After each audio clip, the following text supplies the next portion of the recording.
Hi hello അസ്സാം വലൈക്കും. എല്ലാവർക്കും ഹനാസ് കിച്ചണിലേക്ക് സ്വാഗതം.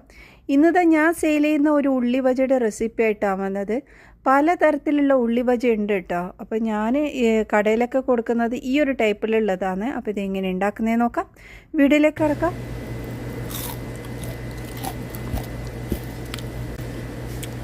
അപ്പോൾ ഉള്ളി ബജ ഉണ്ടാക്കാൻ ഞാനിതാ 1 കിലോ ഉള്ളിയാണ് എടുത്തത്. അത് നമുക്ക് കട്ട് ചെയ്ത് ചോപ്പറിൽ ഇട്ട് കൊടുക്കാം. ചോപ്പറിലാകുമ്പോൾ പെട്ടെന്ന് നമുക്ക് റെഡിയായി കിട്ടും. അപ്പോൾ ഇത് സ്ലൈസ് ചെയ്ത പോലെ ആക്കേണ്ടതാണ്, പൊടിഞ്ഞ പോലെ ആക്കാൻ പാടില്ല കേട്ടോ. അപ്പോൾ അതെല്ലാം റെഡിയാക്കിയെടുക്കാം. അപ്പോൾ ഒരു വലിയൊരു പാത്രത്തിലോട്ട് മാറ്റി കൊടുക്കാം. ഇനി ഇതിലേക്ക് ഇതാ പച്ചമുളകാണ് ചേർക്കുന്നത്. ഒരു 20 പച്ചമുളക് എടുത്തിട്ടുണ്ട്. അത് ഇതേപോലെ ചെറുതായി കട്ട് ചെയ്ത് ചേർത്ത് കൊടുക്കുക. ഇനി ഇതാ ഇഞ്ചി ചേർത്ത് കൊടുക്കുക. ഇഞ്ചി ചെറുതായി ചതച്ചതാണ് 1.5 ടേബിൾ സ്പൂൺ എടുത്തിട്ടുണ്ട്. ഇനി മുളക് പൊടി ചേർത്ത് കൊടുക്കാം. 1 ടീസ്പൂൺ മുളക് പൊടി, മഞ്ഞൾപ്പൊടി 1/2 ടീസ്പൂൺ. ഇനി 1 ടീസ്പൂൺ ചിക്കൻ മസാലയാണ് ചേർത്തത്. ചിക്കൻ മസാല ഉണ്ടെങ്കിൽ അത് തന്നെ ചേർക്കാം, അല്ലെങ്കിൽ ഗരം മസാല ചേർത്ത് കൊടുക്കാം. ഇനി ഞാനിതിലേക്ക് ഇതാ ജീരകപ്പൊടിയാണ്, ചെറിയ ജീരകപ്പൊടി 1/2 ടീസ്പൂൺ ചേർത്തിട്ടുണ്ട്. അതുപോലെ പെരുംജീരകപ്പൊടിയും ചേർത്ത് കൊടുക്കുന്നുണ്ട്, അത് 1/2 ടീസ്പൂണാണ്. ഇനി നമ്മളിതിലേക്ക് അയമോദകമാണ് ചേർക്കുന്നത്. വളരെ കുറച്ച് മാത്രം അയമോദകം, ഒരു 1/4 ടീസ്പൂണ് അയമോദകം ചേർത്ത് കൊടുക്കാം. ഇനി നമ്മളിതാ കടലപ്പൊടിയാണ് എടുക്കുന്നത് കേട്ടോ. അപ്പോൾ ഒരു 1/4 കപ്പ് മുതൽ 1 കപ്പ് വരെ നമുക്കിതിലേക്ക് ചേർത്ത് കൊടുക്കാം. അതുപോലെ മൈദയും ചേർത്ത് കൊടുക്കാം. മൈദയും കടലപ്പൊടിയും ഒരേ അളവിലാണ് ചേർക്കേണ്ടത്, 1/4 കപ്പ് മുതൽ 1 കപ്പ് വരെ.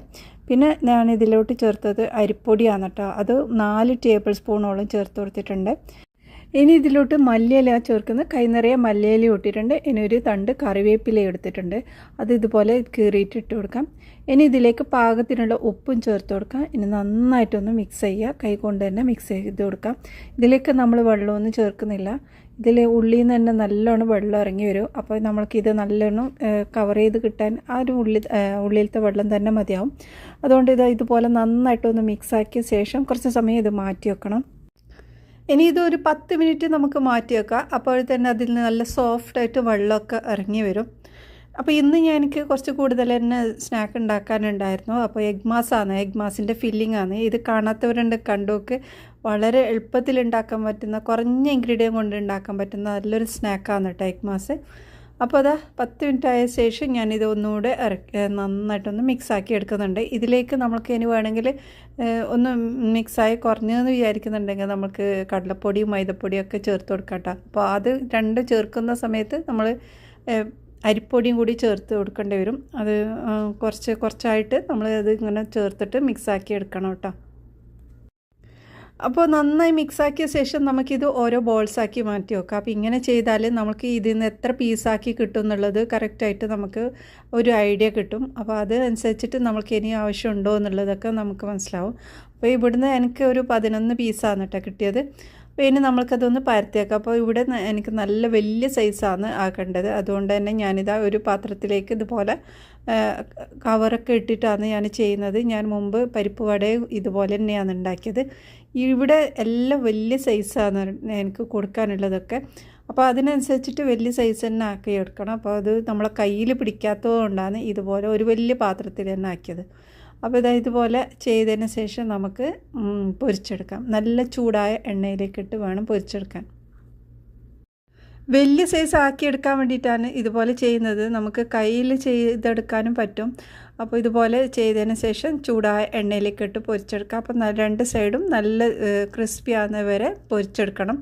നല്ലൊരു ഗോൾഡൻ കളർ ആകുന്നവരെ നമ്മളിത് പൊരിച്ചെടുക്കണം, ലൈറ്റ് കളറല്ല. അങ്ങനെ ആകുമ്പോഴാണ് നല്ലൊരു ക്രിസ്പിയും നല്ല ടേസ്റ്റും ഉണ്ടാകുന്നത്. പിന്നെ ഉള്ളി ബജ ഉണ്ടാക്കുമ്പോൾ നല്ല ചൂടോടുകൂടി കഴിക്കുമ്പോഴാണ് അതിൻ്റെ ടേസ്റ്റ്. പിന്നെ നമ്മൾ വീട്ടിലുണ്ടാക്കുന്ന ഉള്ളി ബജ ഈ ഒരു രീതിയിലല്ല കേട്ടോ പൊരിച്ചെടുക്കുന്നത്, അത് വേറെ തന്നെ രീതിയിലാണ് പൊരിക്കുന്നത്.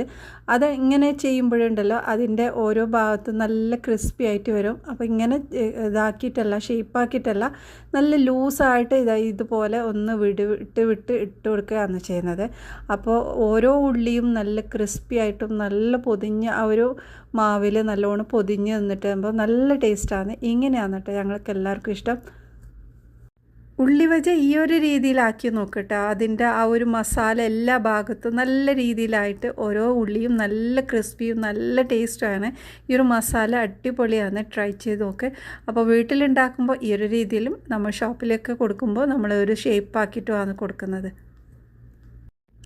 ഇങ്ങനെ പൊരിച്ച് കഴിഞ്ഞാൽ നല്ല ക്രിസ്പിയാണ് കേട്ടോ. ഒന്നിച്ചിടാതെ ഒന്ന് വിട്ട് വിട്ട് ആയിട്ട് ഇടണം. അപ്പോൾ ഈ പൊരിച്ച് കഴിഞ്ഞാൽ ഈ ഒരു രീതിയിലുണ്ടാവും. നല്ല ക്രിസ്പിയാണ്. ഉറപ്പായിട്ട് നിങ്ങളൊന്ന് ട്രൈ ചെയ്ത് നോക്ക്.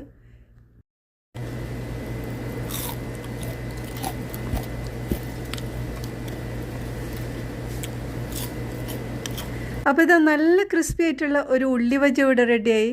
കഴിഞ്ഞ ദിവസം എനിക്കൊരു കൂട്ടുകാരി കുറച്ച് ഫോട്ടോസും വീഡിയോസൊക്കെ ഷെയർ ചെയ്തിട്ടുണ്ടായിരുന്നു കേട്ടോ. എൻ്റെ റെസിപ്പി നോക്കിയിട്ട് അവർ സെയിൽ ചെയ്യാൻ തുടങ്ങിയെന്ന് പറഞ്ഞിട്ട് അതിൻ്റെ നല്ല റിസൾട്ടാണ്, എല്ലാവർക്കും ഇഷ്ടപ്പെട്ടു എന്നുള്ള നല്ല അഭിപ്രായം പറഞ്ഞിട്ട്. അപ്പോൾ നല്ല സന്തോഷമായി.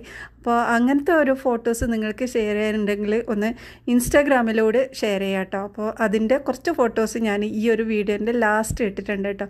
അപ്പോൾ അത്രയേ ഉള്ളൂ ഇന്നത്തെ വീഡിയോ. ഇനി അടുത്ത നല്ല റെസിപ്പിയുമായി വീണ്ടും വരാം. ബൈ.